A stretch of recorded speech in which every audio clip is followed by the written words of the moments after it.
Bonjour, je m'appelle Dominique Guimbert, je suis pédiatre au CHU de Lille dans le centre de référence des maladies rares digestives de l'hôpital Jeanne de Flandre.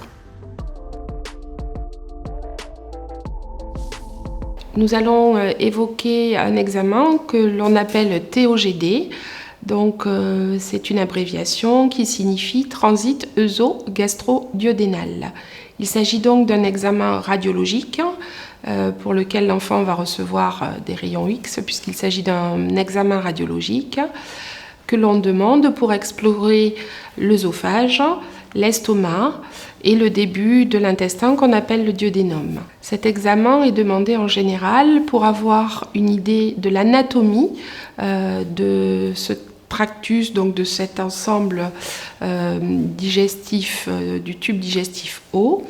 Les demandes pour ces examens concernent les patients qui peuvent avoir des troubles pour avaler et notamment pour voir s'il n'y a pas d'obstacle sur l'œsophage.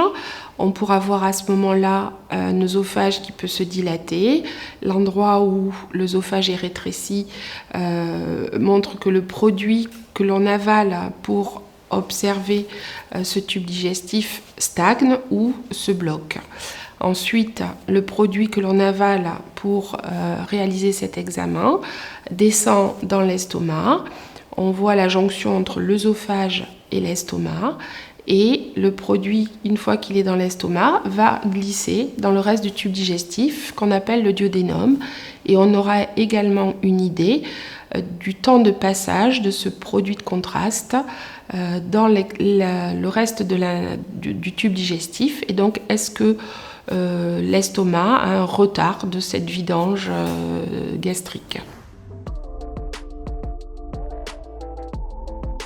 Plusieurs maladies peuvent entraîner ce type d'examen, notamment pour ce qui concerne les maladies rares digestives ou les maladies, les affections de l'œsophage. Dans le cadre d'une atrésie de l'œsophage, un enfant qui pourrait bloquer sur des morceaux ou moins s'alimenter nous permettrait de voir si l'anastomose liée à cette atrésie de l'œsophage est trop serrée et entraînerait une prise en charge particulière et notamment une dilatation de cet œsophage. L'examen est parfois demandé dans des reflux sévères pour voir si la jonction entre l'œsophage et l'estomac est trop ouverte, béante. Est-ce qu'il y a un phénomène de hernie, par exemple? Donc, pour ce qui concerne l'exploration de l'œsophage et pour l'estomac, est-ce qu'il y a un gros retard de vidange? Est-ce que l'estomac est petit? Voilà, on a une idée vraiment dynamique de ce qui se passe et des malformations anatomiques qui peuvent exister sur cette partie du tube digestif haut. L'examen peut être réalisé à tout âge, donc dès la naissance. Il n'y a pas de limite d'âge pour pouvoir réaliser cet examen. La durée de l'examen dépend de l'enfant ou de la personne qui doit la réaliser, puisque en général, il faut qu'il avale un produit de contraste. Et pour les enfants, c'est parfois un petit peu compliqué.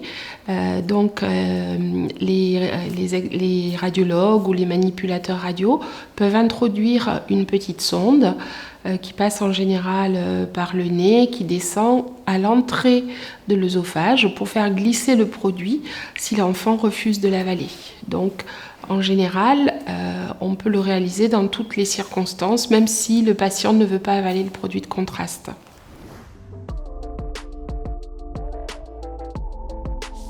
Il s'agit d'un examen qui est plutôt rapide, en général moins d'une demi-heure ou plus long. Si l'estomac ne veut pas se vidanger, on attend de voir en combien de temps il va se vidanger. Lorsqu'il s'agit d'observer le passage dans l'œsophage, l'examen n'est pas très très long. Les enfants, lorsqu'ils sont petits, sont allongés sur une table.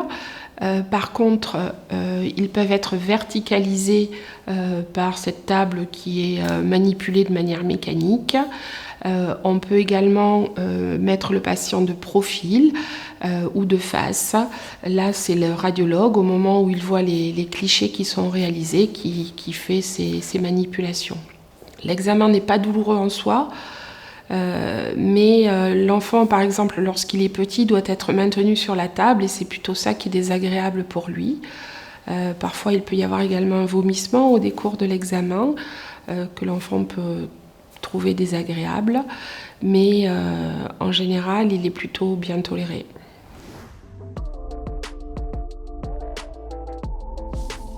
Il s'agit d'un examen qui est assez bien connu de la plupart des radiologues.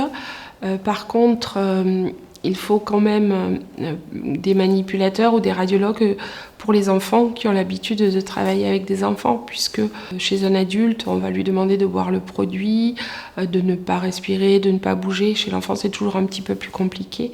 Et donc, lorsque l'examen est demandé pour un enfant, il est plutôt conseillé de le réaliser dans un milieu de radiologie pédiatrique. Et pour ça, donc, ne pas hésiter à se rapprocher des centres de compétences ou de référence qui connaissent les secteurs qui peuvent travailler avec les enfants. Mais il y a également des structures privées qui ont l'habitude, mais en général, ils sont connus des centres de compétences ou de référence.